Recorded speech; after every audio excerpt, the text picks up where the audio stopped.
Welcome to Owen and Brew's Barbecue.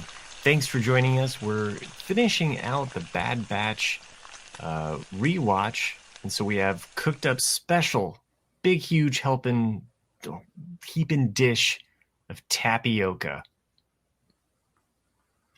As Nick starts to ponder why tapioca, I'm joined by Nick, myself, I'm Matt, and thanks for joining us. I'm still thinking about it.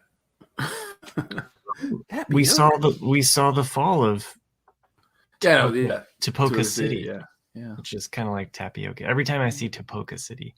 Now, what are you thinking about this? Like, I don't agree with it. I'm seeing a lot of like Facebook, Star Wars people, like news articles saying this is now the official ending of the Clone Wars. Because it could bring to the end of an era of there's no more cloning facilities, and I don't agree with it. Me personally, I mean, we clearly saw they took the Kaminoan at the very end to another facility.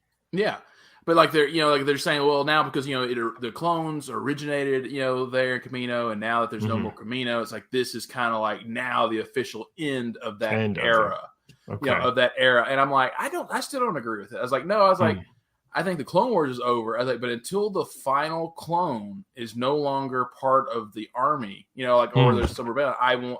No. I was like, the clones are still in function. I was like, so until I see them completely be phased out, that's to me the end of that era. Okay, but you're drawing a line in the sand. You're saying no, this is not. Yeah. Well, the 3 episodes that we're talking about tonight are the very last 3 of season 1: War-Mantle, Return to Kamino, and Kamino Lost. So they lose it though. I mean, like it's not like they just it was deleted from the archives. Maybe it was like lost in their heart. Yeah, like Kamino lost to ourselves. I don't know.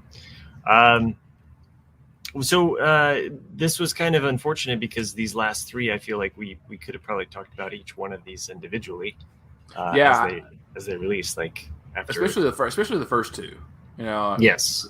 Because I remember texting you saying like we should discuss these for once, episode by episode, instead of just kind of throwing them all together. Sure. Because there's definitely some things that you kind of need to talk to in order instead of just kind of like, oh, that was cool, this was cool, right. I enjoyed it. Yeah. Let's dive into War-Mantle then. That's the first of the 3 that we get here. So, and I like the setting of this episode. It felt like Endor to me. It did. Like the forest kind of moon of Endor. We get basically this mission from Rex, right, to the group. So, my OCD brain immediately when I see the guy running though, when he puts the beacon down, I'm like, where'd he get the beacon? I was like, if he's a prisoner, where'd he get the beacon? Like, that's what I mean. Like, probably picked it up on his way, Yeah, so. that's what I figured. But still, it's just one of those things like, oh, okay. And then like, I still didn't get why they gave it the title of War-Mantle. I was putting a lot more. Yeah, me too. In that, I think you and I both probably were. I mean, I felt like this episode delivered on some satisfactory plot movement and some really cool things that were, okay, now we're in the final act. It really kind of amped it up. You really felt, even the fact that they brought in Gregor, the stakes felt higher, but at no point did I really understand War-Mantle except for the fact that these troops that we're seeing, these TK numbers, right? Right. This is the first origin of the Stormtrooper, and it's cool that they give a nod to Ralph McQuarrie concept art, because that first Stormtrooper that we see is based on his original design. So bringing it all the way back. So it's kind of a cool tie in there. There was a lot of things like I'd written down. And not to give away like all the cool stuff, but was it in this episode? They also even have the theme, the original, Stormtrooper, kind of the march, the Imperial kind of march before that was Darth Vader's song. Right. I mean, that's what I liked about this episode, the War-Mantle, was I liked how they used echoes of the original themes in a lot. Like you hear them a lot, especially when they're just walking through the hallways. It's like they're walking through the Death Star in A New Hope. You hear the timpani music, very subtly, like the dum dum dum, like like that. And then even then later, of course, when they're being chased, you hear that very like music. It's just like like you're like And so I definitely liked that, like the. Because they didn't overkill it like with the Bond theme, just constantly, they didn't just beat it. I just went to the bathroom. Yeah. But yeah, if you ever run through any halls, if wherever you're at, just have that music playing in the back of your mind, and it'll make it even more impactful.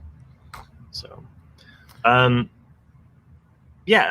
like the setup of this. And also, there's a character that we see in this that apparently was introduced in a game, Republic Commando. I don't know if you had read about that.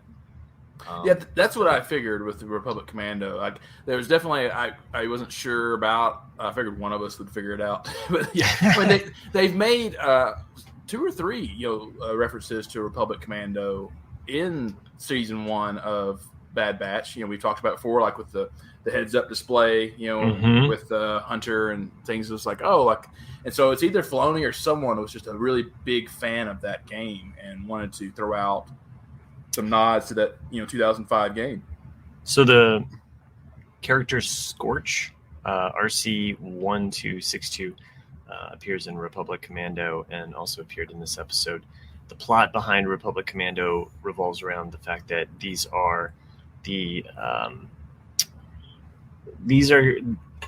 I guess the plot is that Mandalorians were training, Mandalorians that were picked by Jango Fett had been training the next generation or the first generation of stormtroopers. So it kind of is cribbing off of that a little bit. It's like we're seeing like just a slight variation of that. It feels to me, it's like, they're being trained by not hand-picked Jango Fett, but clones that were of Jango Fett. So I like that. I like the camaraderie that we continue to get of the Bad Batch at this point. Like, it feels like they're kind of, like I like the whole thing with Wrecker. I think we should do what the kid wants to do. Is that in this episode? Yeah. Well, you mean the good points. Yeah. That's at the very beginning where after Rex calls them and says like, I've got a mission for you guys, and then really the vaguest mission possible. And and then they all. It's also one of those where it's like Wrecker's not really a critical thinker. No, because it's just like, he's got a good point. He's got a good point. But I love Wrecker. I mean, he's the best. He brings the comedy and kind of that lightheartedness that you need. It's like if it was all seriousness, like we wouldn't enjoy it. So. But you kind of, especially in this episode, I guess he doesn't mind or he doesn't notice that they kind of leave him behind with a lot. So it's kind of like, unless we need something, it's like the Hulk. It's like, unless we need something smashed, we don't need you right here. It's like, we're doing a quiet mission this time. Yeah. No, that definitely is the case. So, so I like this. This episode, it did also remind me of Rebels first season, so slight spoilers there for if you haven't seen Rebels yet. But the first season, there's basically the 2-parter from that season is the main character. Sorry, I don't know why my brain is blanking. I think it's just because it's later. But Kanan is captured, and then of course the teens got to go rescue, right? So it felt like that in a way to me. Yeah, well, I mean, we talked about this, just amongst ourselves, like, because I definitely have been reading some complaints from the casual viewers online about how, like, was Bad Batch just all filler? Like, I mean, and I kind of agree with them in a way, and that you can watch the first couple episodes and watch the last 2 and probably be okay. But having watched 2 Filoni series, as you have, and a lot of people listening hopefully have, that's every season 1 of Filoni series, is that, it doesn't make sense now, but as the series goes on, he tends to bring back these characters that are introduced in season 1, so you have some kind of relationship with them. And what was interesting about this season, though, is that he had 2 other series to go off of. So that's why we saw characters from Rebels. We saw characters from the Clone Wars introduced. I mean, not introduced, but just brought in. And Mandalorian, too. And Mandalorian. So we're kind of getting... And it's almost like... And I also have friends who have not watched any of the other Star Wars cartoons. They've just decided, well, I liked The Mandalorian, I'm going to watch The Bad Batch. So they're watching this without even having any knowledge of some of these other things. So these characters almost have to work autonomously on their own. I mean, and we talked about with The Mandalorian. The Mandalorian had to walk that line of, okay, it's Star Wars, but you don't have to know everything. Right. But if you do know everything, it goes a little bit deeper if you want to. And it's a fine thread to weave there. But I feel like there's a little bit of that happening here. Albeit I feel like you could probably pare it down to 12 episodes, but I was going to talk about that at the end after we get through. Sure. Yeah. We can wait. But I mean, this is a favorable episode, though. Like, still, I think even with a slightly predictable end, there's definitely. I liked all of the adventure. I liked the tech flying the ship there, even at the end too, like trying to get them out. Like, I like that Ruby, that Omega, got to fly a little bit, then Tech's like, okay, I'll take over now, which would be any adult. It's like, right. Like, you've done well, but I'll do it now, And then there's things that I wanted a little bit more of, like that we kind of were robbed of. Like, Gregor is only in this episode, and I would have liked to see him in the next episode. Yeah, but he's not in it. They just kind of throw him away in a line, of like, oh, we left him with Sid. She wasn't happy, But it's like, because it's things like he said when they asked him after he gets shot, he's carrying him through the exhaust vent. And they said, well, why were you here? Why were you taken prisoner? And he's like, oh, because I was brought in as an instructor. Yeah. And you see that when they, just a few minutes earlier, when they're talking about when Echo's doing the system check of like who's in the base. And he's talking about how there's 50 clone commandos and 1,000 TK troopers, which is where we figure out, these are TK troopers. Yeah. But, he says basically, I was brought in an instructor, and I quickly realized I didn't want to be here anymore. Mm-hmm. And that's it. That's where they leave it. And it's like, well, I wanted to know, like, why? Why did he come to this? Because, it's kind of like all those captains, even Crosshair, it's like good soldiers follow orders. And so it's like, what made him decide, oh, I don't want to train these new troopers? And it could have been just a 1-sentence thing, one more line, and you could have answered it, but it wasn't ever answered. So it kind of irked me just a little bit of like, come on, I want a little bit more. And I mean, to critique the season, there's certain characters or certain moments that I want to go deeper with that it doesn't go deeper with, and other areas where it goes into stuff that I'm like, I don't care. I don't care about this. So, there's moments where I definitely feel like, okay, you could put your foot on the gas here and just give us something more there. I was reading somewhere that Gregor acts the way that he does because of the explosion that we last saw him in Clone Wars. He always acts like he's a little off. You can see that in his laugh. Like when they ask him something, he's kind of like, he's probably not all there. Yeah. His laugh is really great though, because it's so unique that even if you've only seen Rebels and you haven't seen Clone Wars and you don't understand how he appears in Clone Wars, if you hear that laugh, you're like, oh, that's that guy. You know what I mean? Like, like you really only have to know a little bit and like hear his laugh, and it's so distinct that you'd be like, oh, that's the guy that's with Rex on, Rebels or whatever. So it's crazy how one actor does all of those voices. To that point though, for anybody that listens to audiobooks narrated by Mark Thompson, and who doesn't, he is one of the best narrators in the Star Wars universe for audiobooks. But that man's got some range, and if you've listened to any Star Wars, I mean, he's got to do a large volume of characters, and it always amazes me that he can bring such uniqueness to his voice. So it's at all the Comic-Cons I've been to, like that second year or first year I went was one of my favorites, because it's when you still had the official Pix booth where they would have different casts from TV shows, movies, whatever there, and you could get their autographs and meet and talk to them. This is before Comic-Con really blew up, though. And, that year they had all the voice actors from the Clone Wars. And that was one of the highlights. Most people don't give a crap about voiceover actors, but the fact that you're meeting these people and in your brain, you have an idea what they might look like, but all you've ever heard is their voice. And then you realize oh my God, you're that guy. You do Obi-Wan. He looks nothing like what you would picture him to look like, and Mark, go ahead. No, it's fine. But one guy, who did Yoda, he did 5, characters in the Clone Wars, and it's just crazy, how talented these people are.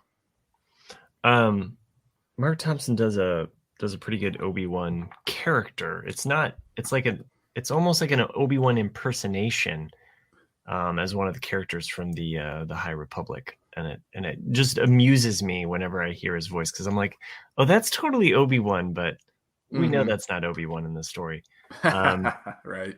I saw a whole article which was confusing because it made it sound as though the actress was cast for this role, but it wasn't. It was just about the fans that are petitioning to try to get the actress that does the voice of Sabine from Rebels to be the actual live action Sabine. Now, she's Indian, isn't she? She is a different ethnicity, yes, than what physically is represented by Sabine, who is clearly of Asian descent. So the rumor that I've been reading is that it's going to be Chloe Bennett, who was in Agents of S.H.I.E.L.D. Okay. But I also saw that same claim be shot down, saying, no, she's been cast as Alpha. Why am I forgetting the name? The Imperial scientist, female. Oh, okay. Imperial scientist. Crap. Anyway. It'll come to you. So, but I think that they should at least stick with the ethnicity of the represented. Well, yeah, because Sabine is clearly half Asian or maybe full Asian, and that's exactly. That's usually how I see it. Yeah, Indian technically is Asian, but it is. It's a different part of Asia. Yeah. So it'd be like there's North America and Middle America and South America. I mean, there's different looks that people definitely have, even from Canada to America sometimes. So anyway, we're not here to talk about ethnicities, but I thought it was an interesting thing because I was like, it was one of those and I like her as an actress. She's appeared in The Good Place and gone on to be in other things, and I think she's got such a unique talent, but I'm kind of, I don't know. I'm personally hoping that they cast someone that looks more like what Sabine does. It would be hard because for sure for a cartoon, Sabine was smoking. Well, it's not Jessica Rabbit here. No, that's true. Nothing's ever going to be Jessica Rabbit, but she is not naughty. She's just drawn that way. That is true. Speaking of things that are drawn naughty, Crosshair. The kind of going towards the end of this first episode, War-Mantle, Hunter is captured, and we see kind of a reunion. Yeah, what was funny to me is what I took away more from that whole sequence was how Omega is loyal to a fault. Yeah, she doesn't know. Even though she claimed to Sid that strategy is her thing, she is very compromised by her emotions. And, sometimes the best strategy is to retreat. and regroup and think about your next move, not just immediately go back. And that's what she always wants to do. Even with AZ later on, it's like, even though she probably made the right thing there, but she potentially would have died, in that situation. And so that's what I mean. Like, so it's a weird youthful naivety with her, but also she's extremely smart. So I don't know, but I liked Crosshair coming, in this very Darth Vader, Leia, New Hope scene of just like looking into Cell Bay and you'll do, like like I wanted the whole crew, but they'll come for you. Yeah. And then of course, we see that. Oh, if you had something else to say, no, go for it. And then we see, also the last little bit is things that we've talked about with, which is very black and white, like from the whole point of the series, is that the Kaminoans are being phased out, and you see early on in the episode of the Empire taking out all of the clone troopers, all of the science, all of the data, everything, and the Prime Minister, basically is like, get everybody, we need to leave. And the Empire becomes wise to it by the end of the episode, and basically. So why do you think she sold them out? Do you think she did it? Seemed like it. It did seem like it. Yeah, like I guess because maybe she's almost like Crosshair in a way, and that what Crosshair says at the very beginning of this next episode with Hunter arguing back and forth with him, like, don't you realize that the clones will be phased out next? And he's like, not the ones that matter, right. And maybe that's what she was thinking too, is that the Prime Minister is not as important as I am. I have value. You don't, And perhaps she's still looking. She had some attachment to Omega, and that still, to me, that card hasn't played out. I thought we would see that play out this season. Yeah. We only really saw it play out kind of in the first act of the season. Well, it's definitely gonna be a backstory. She has either done something deliberately with her with her DNA code that no one else knows about. Right. Or I mean, Omega is definitely gonna be. So this leads into the next episode. And basically what we see kind of at the beginning of towards the beginning of the next episode. I don't want to jump too far, but this connects directly into the lab. Yeah. And I was thinking like, oh, we're going to get some secrents revealed here. Mm-hmm. And we did in a way, And we did. We learned some nuggets. For sure. Yeah. There's definitely a timestamp placed on all of the characters now, as far as like who's older than who. Yeah. And that was pretty unique. If you remember, that was one of my first questions and one of our first episodes about the Bad Batch was, is Omega older? Is she, right. Is she actually, does she have the growth enhancements, and is she only just a few years old, or was she born and just didn't get any enhancements? So, and we found that answer is that she is actually older than them and she's never had. So she is really... It makes sense because she'd be the same age as Boba. So. Yes, she's her true age. Yeah. Which is pretty neat. Yeah. Sorry, I'm jumping ahead there, but I wanted, as we were talking about. It's fine. I think we covered the first episode pretty well. So. Yeah, and the second episode, Return to Kamino, which obviously like a high point of the season. Yeah, I felt this was definitely in the top 3 episodes of the season. Yeah, it definitely felt like it could have ended. Yeah, like this could have been a cliffhanger ending for it.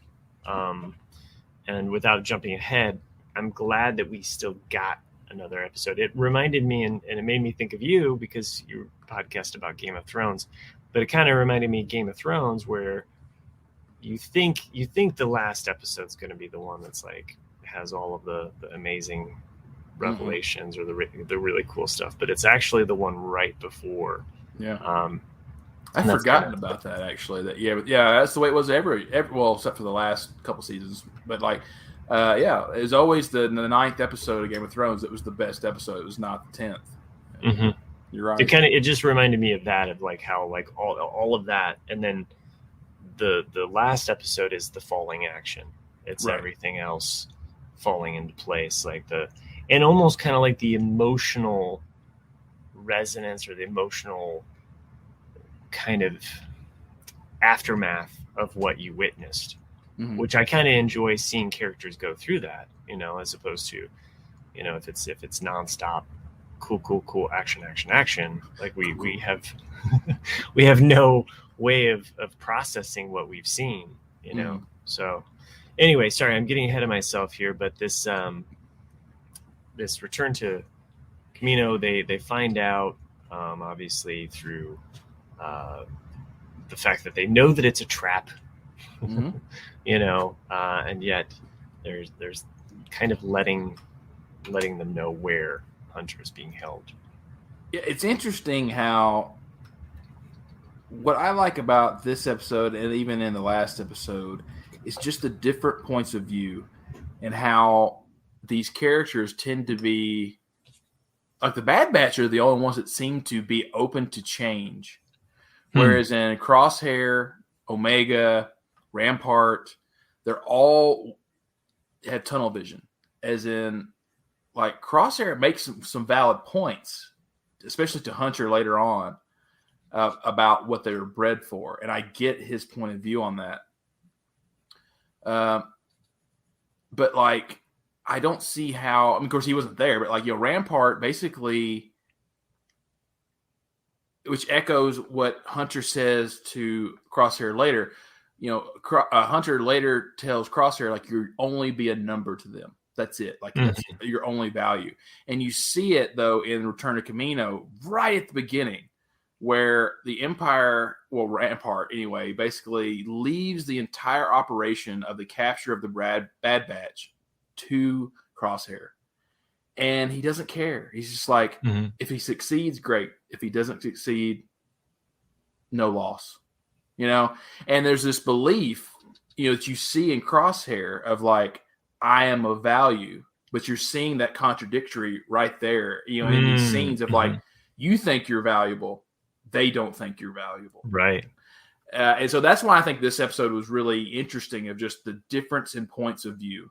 And Hunter, it's like Hunter and Crosshair are both in that way. Like, Hunter's more open, like, because you see in the base in the last episode where they discover the base, Hunter makes a very logical decision, and so does Tech, of like, this, we know nothing about this base. We're walking in blind. Most likely we would die from this. And then you have Echo change their mind like that. Just like, hey, you risked it all for me, not knowing anything, and it saved my life. And so that shows, that they're open, to changing their minds, whereas no one else does in the series. And so, I mean, so things like that I pick up on, that I enjoy. Yeah, I mean, I would say that Omega, even though maybe in not those moments, like, we're seeing change fall across her. Right? Like, it's not necessarily like she's open for change. It's like change is happening to her. Her whole world has been turned upside down, and she's kind of, she's the child in the wilderness that, like, right, things are happening to. So, and then we're kind of seeing the effects of that play out across her. I just think about things that she witnesses, that the wet hair animation, which was awesome, but like, when she's kind of sullen and going into that place, and she's seen some, let's face it, she's seen some shit go down there, and she's like, you can see it on her face. That's, to me, like, as an audience, like, it's like, oh, okay, like, I know what we're getting into here, and what she's risking to do it. And they do at least make resolution at the end where, Hunter says, hey, I'm sorry, I need you to come back here, which I liked, because there was the promise made. So, I get annoyed sometimes when they throw that word around and then it's never paid off or addressed, or it's just like, oh, sorry. Like, so. You made a good point that I just kind of want to briefly touch on about the animation. I always appreciate great animation. And you're right. The wet hair with Omega was great. And later on in the next episode, when you start getting these leaks of water coming in, the pressurized water spurting out, it's like each little dot of these, it's like, it was unbelievable, like how good the representation of water was in these 2 episodes. Whereas I think we're spoiled on it. We totally are. Like, I mean, we totally are. It's just like it's a abundance of riches that we watch on this thing, and then we just throw it away like oh, it's just a cartoon, so what? I mean, even that last shot sticks with me of Omega looking across the smoke billowing off of like what like has been ruined, her home. It's a very Luke Skywalker looking at the burning home at the moment. Yeah. Except it's a water, not a desert. And it just, I don't know, it's like, it's so good. The animation's just so. And not to skip forward too much, but I found that very poetic that in the last episode, when the Empire starts to pull out of Kamino, that the soldier that reports to Rampart is a clone. Right, yeah. And he actually says it with such heavy heart, like, you can see him. You can see him like his helmet's down, like he just lost his home and he knows it. Yeah. But he's a good soldier, and I think one of the things that you and I had talked about and you predicted and wanted to see happen, and albeit like got me excited, I felt like they still delivered on everything from Kamino. But I mean, talking about a clone empire war would be like really cool, and maybe we still might see that. That's what I want. Clones going against stormtroopers and clones, dying. And there's even room to even have a Fall of Mandalore in Bad Batch now, if they want to do that. Because right now we know that. Why am I forgetting her name? Katie Sackhoff. Bo-Katan. Bo-Katan. We know that Bo-Katan right now is in charge of Mandalore, and at some point the Empire is going to come in and wipe it all out. So it's like you could potentially show that here in Bad Batch, from just a different point of view, and we could potentially see Grogu at that cloning facility too at the end. That's true. So. Just throwing out ideas here, since we're getting into the future of what Bad Batch holds. Sorry, I'm getting lost in our thoughts here. All right, let's see, where am I at?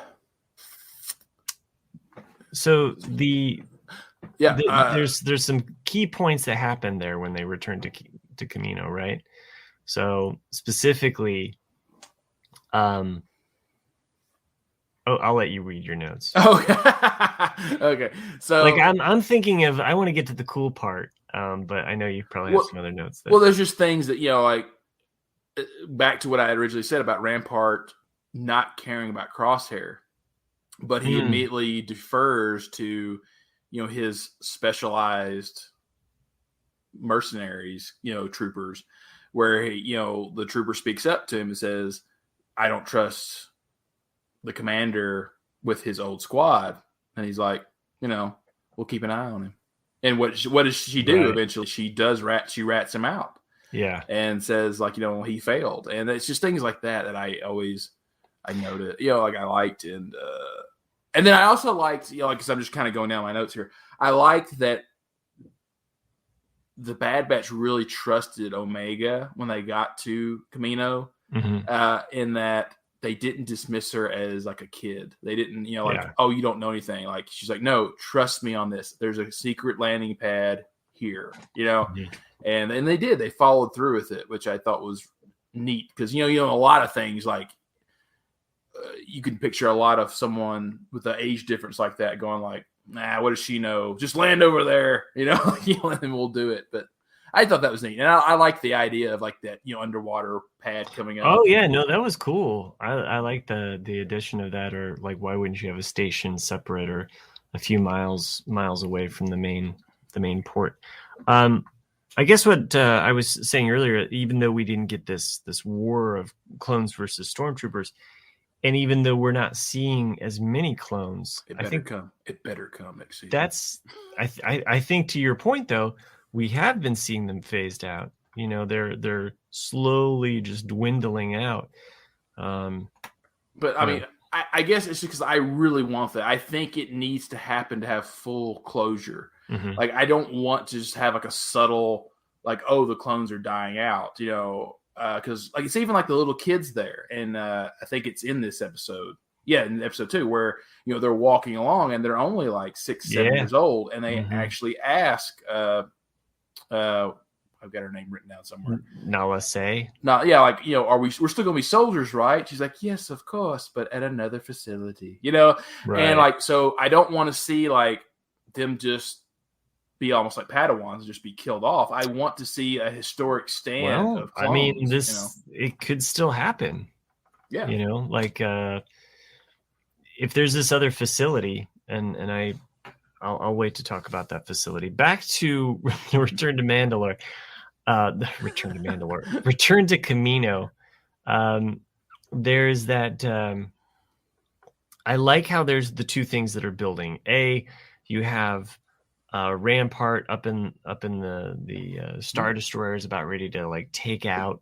We even get Tarkin with the "You may fire when ready." Like, oh my gosh, like just icing on a spoon right there. Like him, hearing just those words. But then you have what's happening, the turmoil that's actually happening in Tapioca City, you know, where you have, basically, well, what I called was the makeup sex moment. Oh, right. You know, where all of a sudden they're about ready to, kind of choose sides.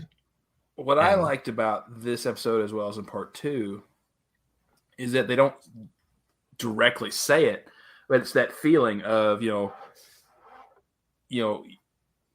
family often disagrees, but you're still family. Mm-hmm.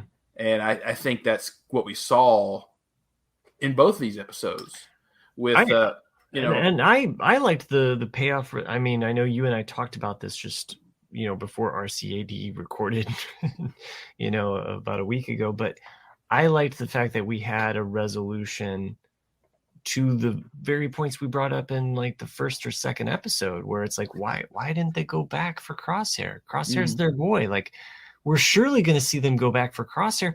Why haven't they gone back for Crosshair? And so, like, that's where I agree with you. Like, we see why Crosshair is upset. He's hurt, and who wouldn't be? Like, you've been abandoned. But I felt it was a very narrow point of view of him to think that way. I mean, it's almost, to me, it was almost like Sith thinking versus Jedi thinking, and that it was all about him. And like, you abandoned me, right. It's like, and Hunter's like, look, you turned on us. You were going to kill us. Yeah, like, exactly. I mean, you can see both sides. You do, and like, just even the fact, like, don't be, you could totally hear Anakin saying like, don't become my enemy, and then and then Obi-Wan going like, Anakin, I never was, like, it was like, it was kind of the same feeling of this, like, you're walking down that path, of like just darkness versus like, don't do it. From my point of view, the clones are bad. Yeah, exactly.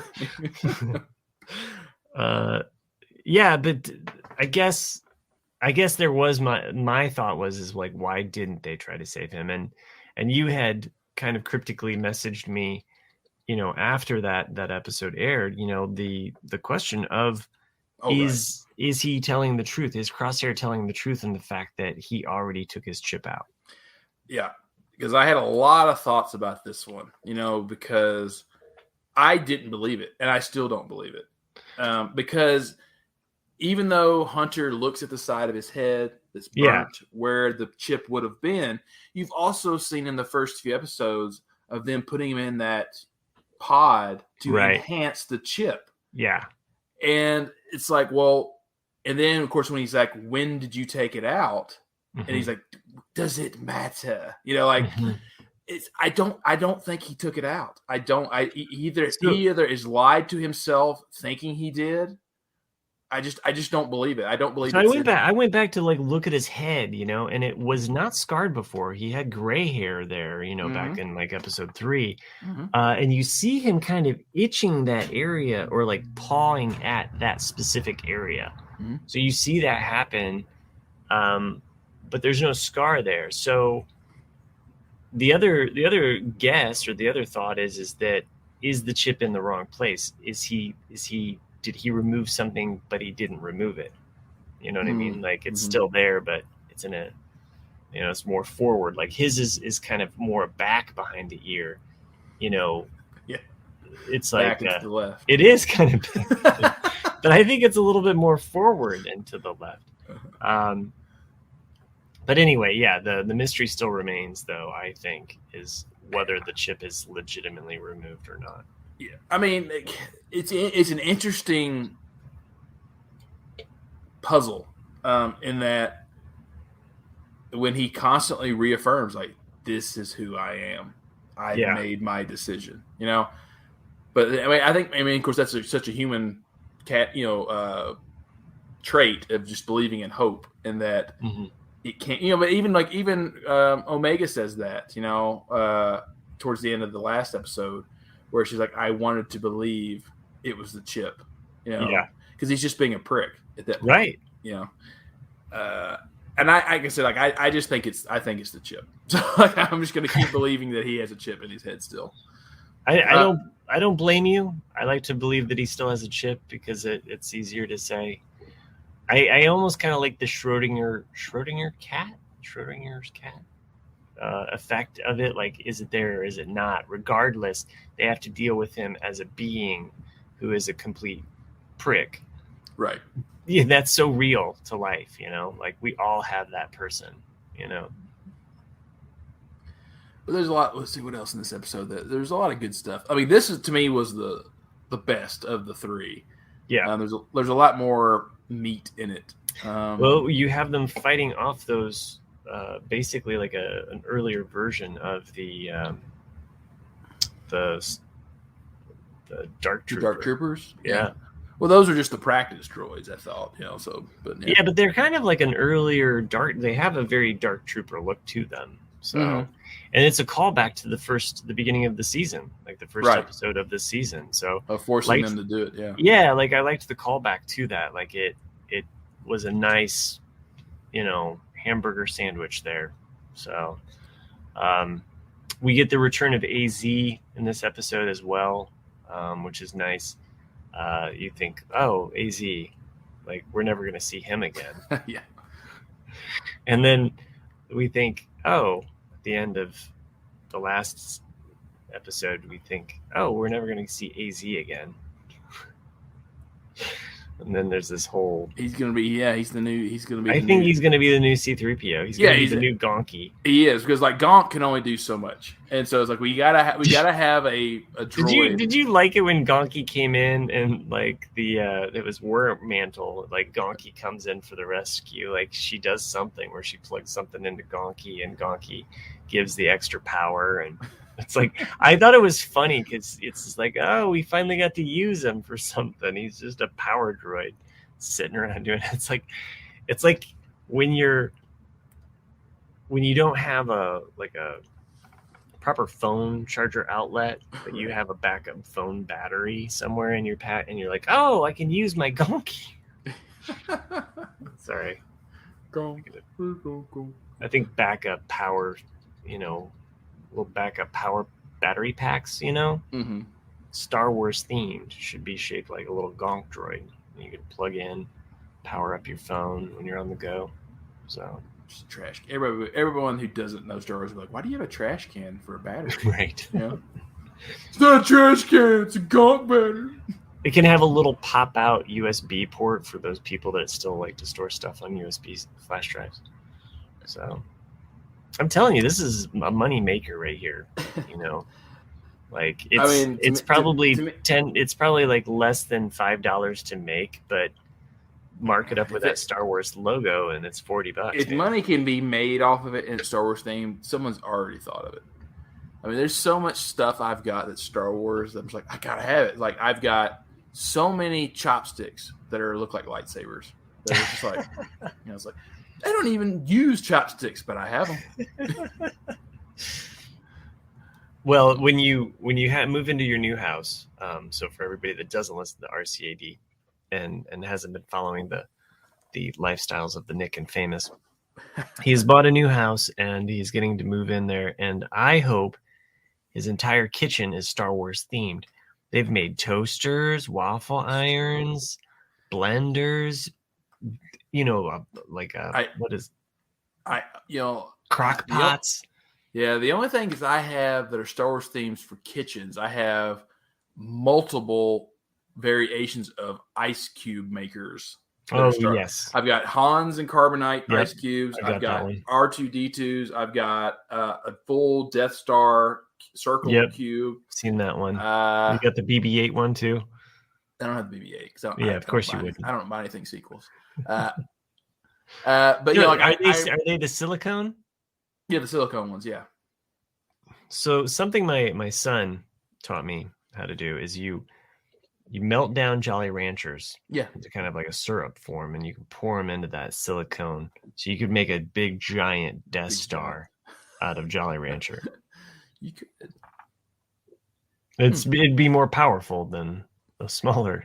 I came a couple years ago. Had to be around 2017. Yeah, it had to be 2017 because it was the 40th anniversary. Roomba made 2 different Roombas that were Star Wars themed. Wasn't there like There was a white one that was a Stormtrooper one, and a black one that was Vader. And the black one was like the high end one. And I didn't even need it. I didn't buy it, but I really wanted it because it was one of those like when you activated it, it did like all the Darth Vader breathing, and it said like I think it had like 4 lines from the movies, that would say, and it's like activate. All too easy, and like cleaning your house, and I was like, I really want the Darth Vader Roomba, and I never bought it, but it's like things like that. But like it's funny, like when you buy a house though, because like I would be really pissed though if one of the phrases was no, yeah, God, yeah. I would be like no, I would be so mad. But like it's one of those, to me, it's kind of like what we were talking about before we hit record. We're talking about I have a room that I've designated for my Lego room. It's one of those, like where do you draw the line of like these rooms are for adults, as in like I'm a grown adult, and these are for like the kid adult, in me, and so like that whole middle level of the house that's like the kitchen, living room, like that's gonna be like okay, adult, So, but it's like, but really, in real life, I want the whole daggum house to be nothing but geek, I'm always amazed at the number of appliances that are Star Wars themed. So pizza cutters, spatulas, like you name it, like they make it. So yet no space balls. That was part of the agreement though with Lucas, but all the merchandise, all the merchandise. Okay, back to the show though. What else do we want to say about this? I mean, I think we've covered the middle episode pretty well. Like just different things. So everything I'm reading through, like we've kind of already touched on it all. I mean, obviously they rescue Hunter, and there's a whole showdown that happens, and there's a really cool turning moment where Crosshair like helps them out, and he's set up his little mirrors. Yeah, mirrors are neat. Yeah, and I liked that. Like I liked the fact that if you were paying attention, you were clued in on it right before it happened, just like the Bad Batch. Oh, this is really what I want. I think we'll see it next season. Is like really and truly what is Crosshair's motivation? Because in a way, he makes this a case to Hunter that we're superior. We were bred for this. Think of what we can do, and it was very much like a Vader with Luke moment of like, join me and together we can rule, the Empire. And like, because you see how little he thinks of these other troopers that he shoots through these mirrors. It's like, it's nothing to him. It's like, oh, now do you see my answer? And and you wonder, like, what's his end game with this? Like, because obviously he doesn't want to be just another cog in the wheel. Like, he wants to be some kind of person in charge, but still underneath the power and control of the Empire. And that's where I don't see what his end game is. Like, what does he really think he can accomplish? And as much as it would make sense that they become Scar Squadron, I just don't see them connecting into that, since it was something that only really kind of exists in the comics. But Scar Squadron is an elite group of stormtroopers that are very Bad Batch like. Like, you got the big heavy, you got the tech expert, you got the sharpshooter. I mean, it is very, very similar to Bad Batch. So Scar Squadron, they are an elite group of stormtroopers that are kind of hunting down Luke and the rebels in the Star Wars kind of Marvel series. So just for fans out there that are not in the know about Scar Squadron, or if you are, I just don't think that they're going to connect those two. Like, so they never do. They never do with it. Would make more sense stuff if they were the Scar Squadron. It would make more sense. Scar in their head, like, yeah, I like that. Yeah, and they have a second Scar where they like put another chip back in to control them. This next episode, so this one, the episode ended with them running to their ship basically, and they don't make it. Yeah, the whole thing's falling apart. Definite cliffhanger moment. And I think even one of my kids was like, "Wait, there's another one?" And I'm like, "Yeah, that wasn't the cliffhanger, And quite literally, I mean, I mentioned it, like, the next episode is all the falling action, literally all of the falling action. Like, yeah, I was a little disappointed with the last episode. I got it. I understood why it was done. Yeah. Because it's the last time we're gonna see Kamino.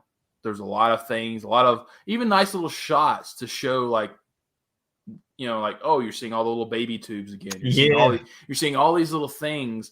But to me, it was one of those episodes where, like, this was a half an hour of them literally running through Kamino, just trying to escape. I was like, it could have been cut down quite a bit because there was very little plot in this. Yeah, the plot is basically like kind of twofold. It's like them just trying to physically escape Kamino, and then two, them dealing with the emotional impact of, like, basically, why Crosshair's a prick. Yeah, basically. That's basically, like, losing their home and losing Crosshair. That's it. Yeah. Like, that's the only. And, like, I actually, when I was rewatching this before we hit record, like, I fast forwarded over a lot of this last episode. One, because I didn't have the time to watch it all, but two, it's just like, I get it. I can watch this at 2x speed and still totally understand what's going on. One kind of, like, really cool nugget though at the end, basically the very last sequence that we get after they fly off, right, is we get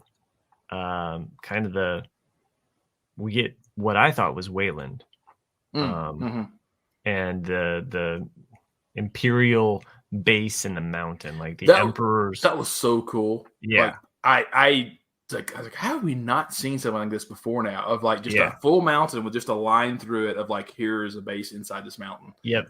I thought and when I saw it, I immediately thought of Heir to the Empire, and I thought of the Emperor's, like, treasure trove of stuff in these mountains that he had created. So whether or not that is officially what that is, but to me, like, visually, like, that's immediately what I thought of, and I was like, oh, this is cool. Like, if we can get to this point where we see some of these things from Legends made into canon in real life, like, great, because that can explain a lot. So I mean, to me, really, I mean, aside from just Crosshair's a prick, because you expected Omega to say something to him, and that's really the value. I mean, really, if I had to sum up the entire last episode in a sentence, it'd be like, they run, they escape, Crosshair's a prick. Like, Omega tries to, like. I think the other disappointing thing about that last episode was that I kind of wanted one more mystery revealed. Yeah. Like I felt like the mystery was already. Yeah, but I can't.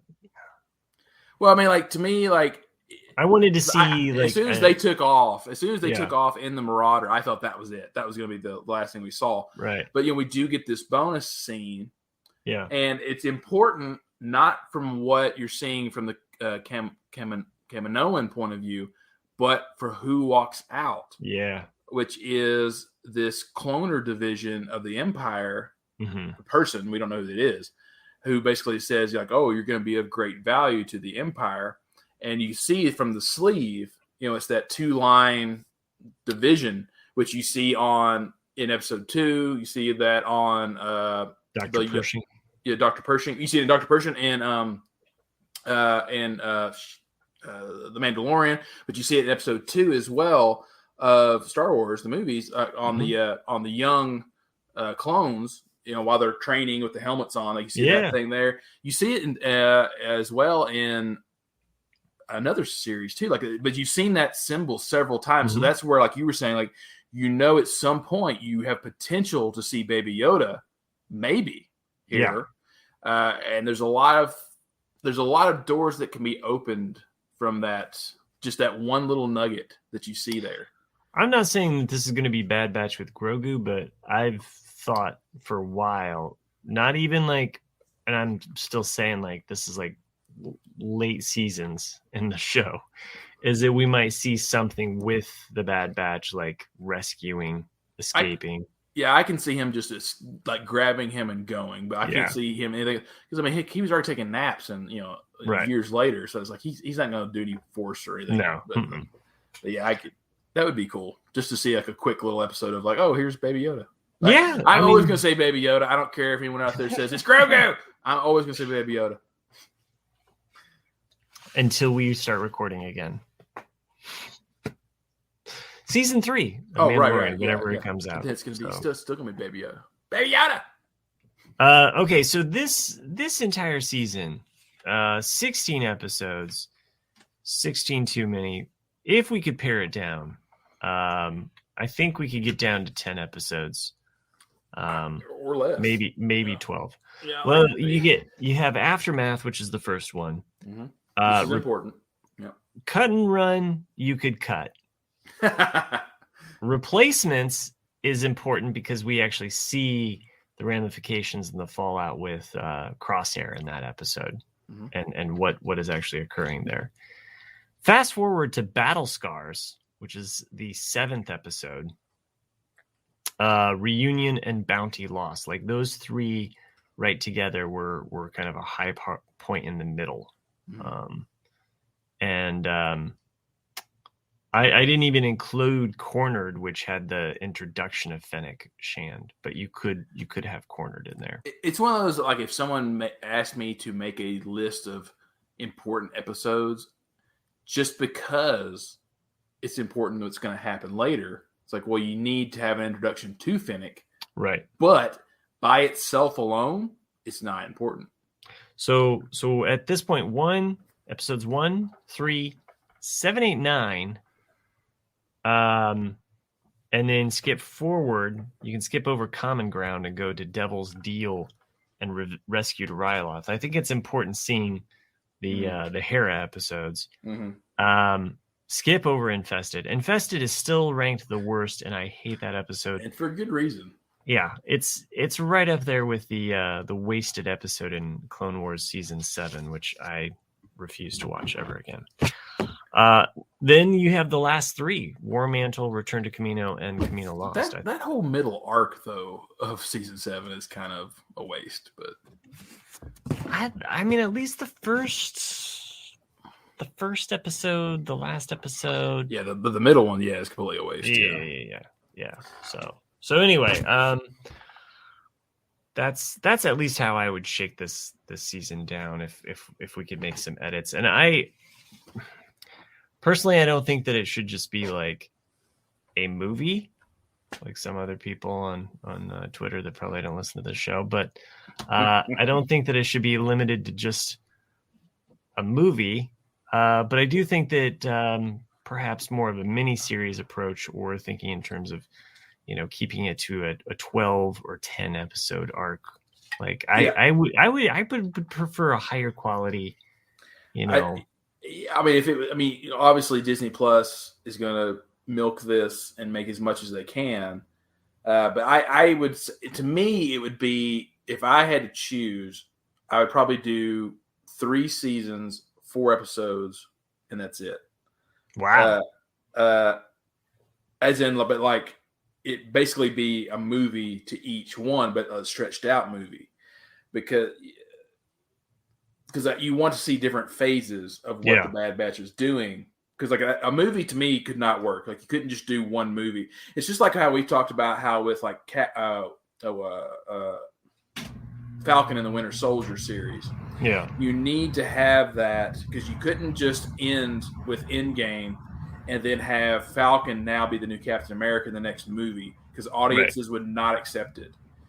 You need to have that buffer to slowly let people accept it. There was one character arc that you mentioned here, or a character moment when they return to Kamino and they trust. I mean, not that they didn't trust her to begin with, but the fact that you saw Omega part of the team, like, providing, like, even when she's giving them orders as to what to do, and then, and Crosshair's the upset. Kid's making the decisions now. Right. I mean, as much as that one episode was annoying, Common Ground, it did set up this idea that she was a strategist. Like, that's her power. So, and I'm with you. I think that some of these characters that they have introduced will pay off more in season 2. Don't give me any filler. Like, I don't know, pare it down. Like, I would have been fine with 12. So that's my only like criticism about But I mean, that to me was, I mean, that's every Hondo episode in the Clone Wars to me was an eye-rolling moment. Sure. And I hate it, but in Rebels, I love him. I love him. It's so crazy how certain characters can work in different. Yeah.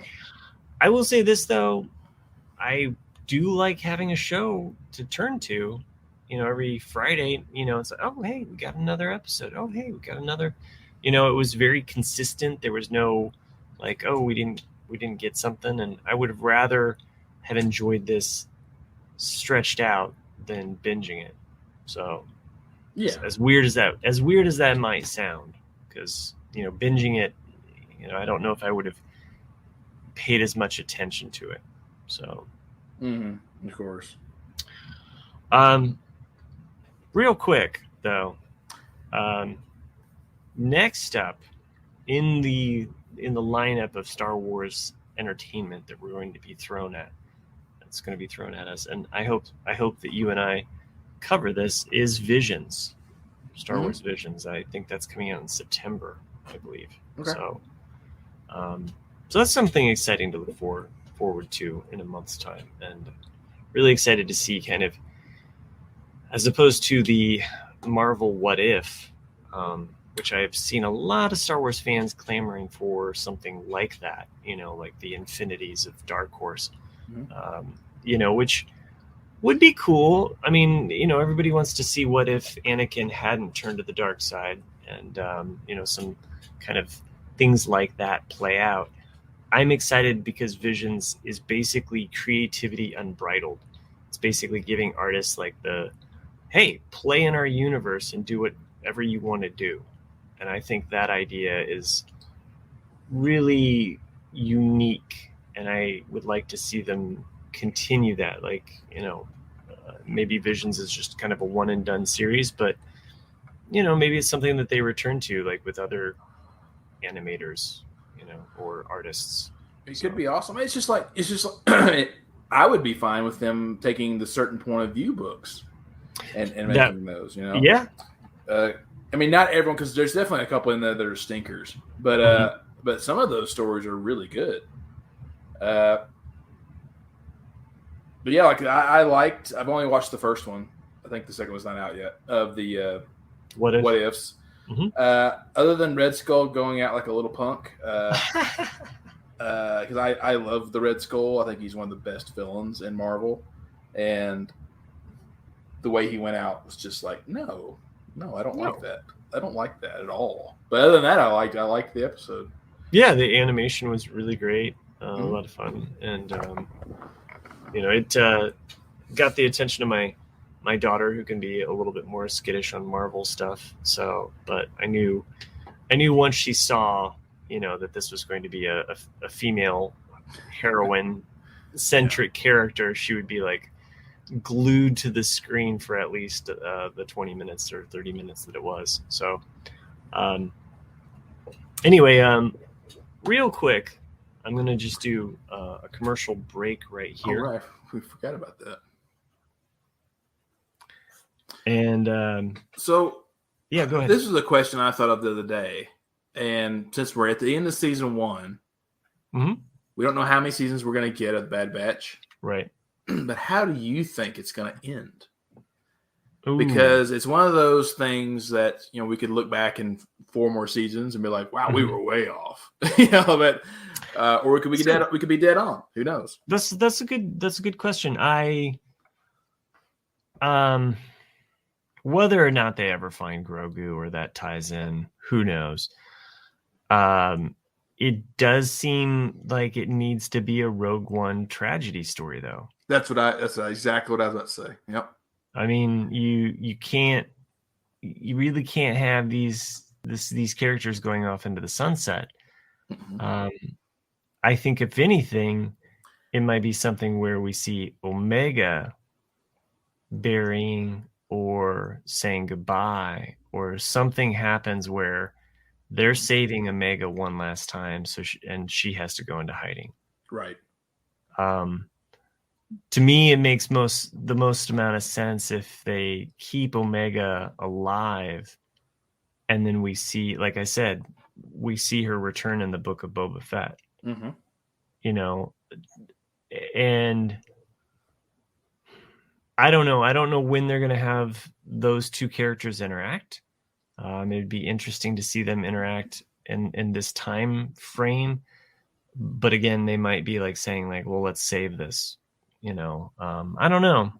But I do think that's the tragedy is that they're going to do, it kind of, to go back to like the kind of macho movies, which I think is in the DNA of the Bad Batch. There's a certain kind of macho bravado, we've talked about Stallone being an influence.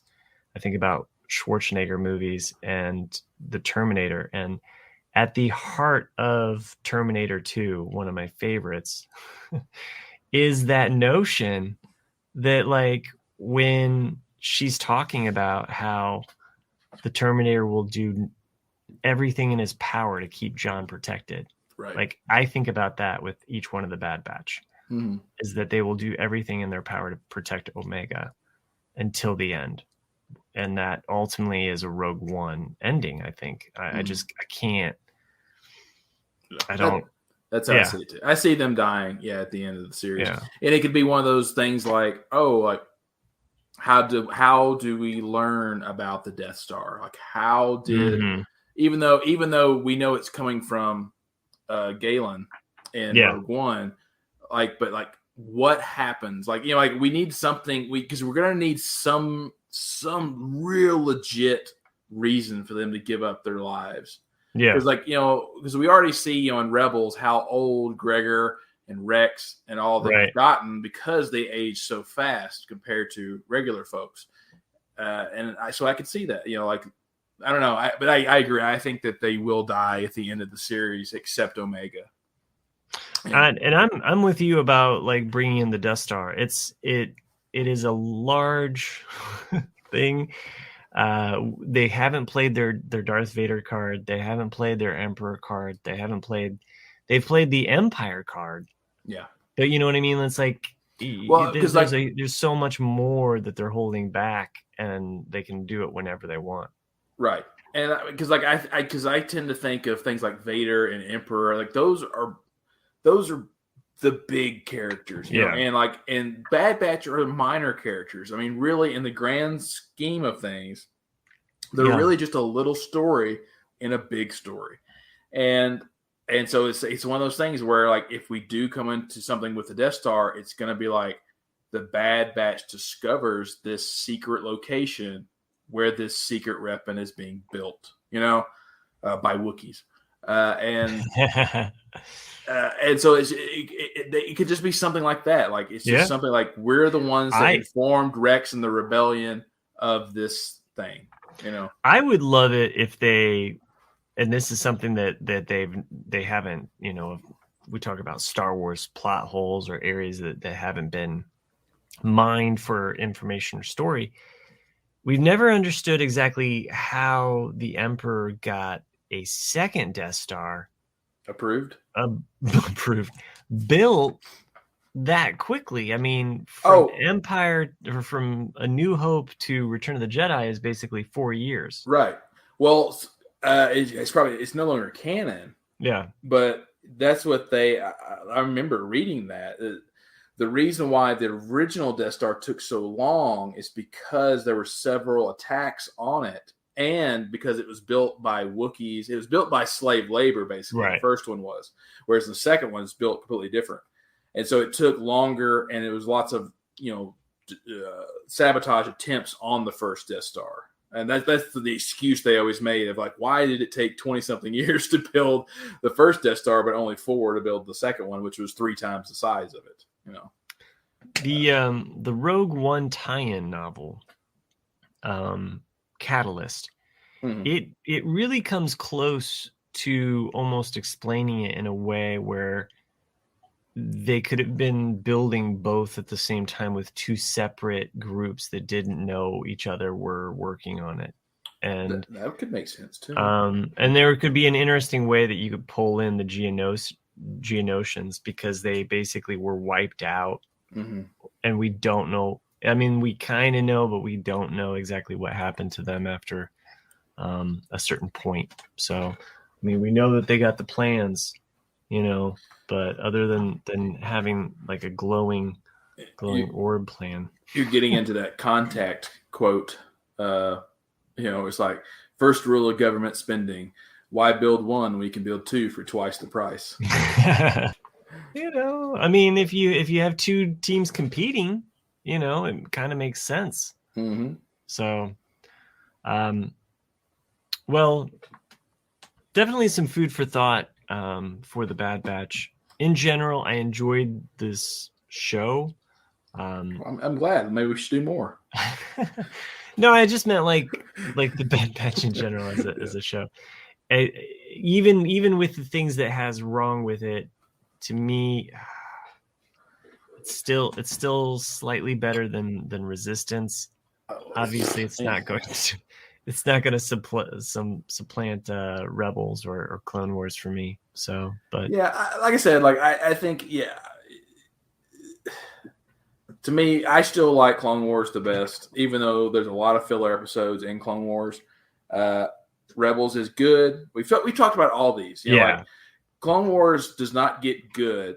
Rebels does not get good until really the last 2 seasons. I mean, the second season's got its moments, but the third and fourth seasons of Rebels are superb. And I believe in Filoni. I think Filoni is really got a good head on his shoulders, and I think that season 1 will be just like any other show of his, where it's season 1 is it's a season 1. But then I think eventually it's going to find its stride, and we're going to be like, man, Bad Batch was so good in season 3 or whatever. And those people are going to be like, man, have you seen season 2 of Bad Batch? It totally makes Infested so much better. Yeah. Because those bugs come back, and the guy that lost his horn, all of a sudden he's Vizago. Yeah, he's the cool guy, dude. He's the cool guy. Yeah. And if you want a good companion to while you're watching, you should listen to Owen and Bruce Barbecue. Hi. So speaking of High, the High Republic, I know you haven't dove into that yet. And no, those books are boxed up currently.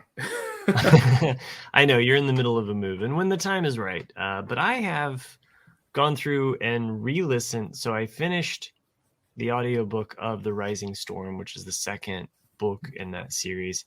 And then immediately I was like, I need to go back and re-listen to the first one, because there's a lot of characters in the High Republic and they appear in different stories. And so it can be a little confusing which, maybe it's a little bit easier when you're reading because, you see certain names kind of like build in, but, audio, sometimes you just don't have a good picture of what they might look like. So there are some little kind of cheat sheets, or you can just look up the characters, which StarWars.com has artist representations of a lot of those Jedi and those characters, because different ones appear in different stories, different books, different comics, and the timeline can get a little confusing if you've read any of the comic books out of order from the book. So there's a lot there, which is fun. I think it's a fun universe that Star Wars has created that is both that is completely in the literary world right now. There's nothing animated or movie wise, but it's still an enjoyable story. And I like kind of where things are headed with those characters. So, I recommend it. Yeah, go ahead. Well, I was saying it's funny how timelines blend. The more you read, because I have all of I think it was Dark Horse that made them, like the original comic books Dark Horse made of the Clone Wars. In the early 2000s. I every now and then will think of the stories in those, and I'm like, wait, did that really happen? Is that canon? I don't remember. And then I think a lot of people, Star Wars fans, we just choose to believe what we think is canon and what's not canon. Oh yeah, because I love the Force Unleashed story, and it's no longer canon. But I love the idea of Vader having a secret apprentice. And I like that Vader sent him on these missions to kill Shaak Ti and the other guy, Coda, whatever his name is. And, and then you do, because like I said, I've always wanted some kind of story from a Sith point of view. Mm-hmm. And that's there's only a couple of books that you get that. That's one of them, because you see Vader constantly betray Starkiller because he has to. Because the Emperor's catching on, and he has to play this game of where's the value? How can I advance myself, in the situation? And it's the same as with Lords of the Sith, which came out 5 years ago. Yeah, I think you told me about it's basically the Emperor and Darth Vader, almost against the world. Yeah, well, they're going to do a planet inspection or something on this Empire planet, and the Imperial officer in charge of that planet decides he's going to take the opportunity, because what are the odds are you going to have the Emperor and Vader on one shuttle? So he decides we're going to kill them right now, and of course they don't. Right. And so it's a whole story of Vader and the Emperor on this planet trying to survive not only the Empire, but the natural elements of the planet and all these other things. And then you're getting a lot of other stories, that intertwine of memories and flashbacks. And it's not the greatest of all Star Wars books, but there's definitely some interesting things that happen in it. You're like, oh, that's pretty cool. And so, but that was somebody saying, I always like them when they're from this dark side point of view, because we get so little of it. Well, you are a dark sider. I am a dark sider. Yeah, I like it. Yeah. Just so that we stay on the light side of things, I'm going to end this show. Oh, well, bye, everybody. No, I mean we could continue. No, it's fine. No, it's fine. I'm kidding. Just the way that you bluntly stated that, I'm sure everyone out there who's listening went, "Aw." Well, if you like what we do, send us an email at theforceswelldone@gmail.com. Unless your name is Raphael. Screw you, man. Screw you, Raphael. What are you doing? Why are you messing with us? theforceswelldone@gmail.com. Send us your Star Wars information. Yeah. So for everyone out there that doesn't know, someone hacked our email and signed us up for a bunch of crap, and I'm having to unsubscribe to so many email chains right now because I'm Raphael, apparently. So send us something other than spam. We would appreciate it, and we will most likely read your email on the podcast when we record next, which will probably most likely be for Visions. We'll see if Chris can return. Unless your name's Raphael, I'm not reading your email. We're not reading your email, Raphael. I don't care. I don't care how good it is. We are part of the Jay and Jack podcast empire. Go over to jayandjack.com, click on the patron link there, and become a patron. Help the show out. But we are a part of the Jay and Jack empire, but we're the superior part of the empire. We were bred for this. We were bred for this. Join us. We are the Bad Batch once again. Well, Nick and I would be brothers and just talk about Star Wars probably 5 nights a week and still not repeat ourselves. But we won't do that to you. But we are going to thank some people that make this show possible. Not Crosshair Chris, who could not join us tonight. Boo. But more importantly, I'm going with the Bad Batch names here. I've used them throughout this season, and I'll try to retire them now until the next season of Bad Batch. We have Tech Tac, Wrecker Richter, Echo Ed, Omega Maggie, and Joanne the Hunter. There was no alliteration there, but I had to get Hunter in there somewhere. So thanks for doing what you do. No, go ahead. Do you want to do your... No, I said Hunter. Yeah. Joanne the Hunter. Hunter. Yeah. Thanks for doing what you do. Thanks for making this show possible. And this was a great show.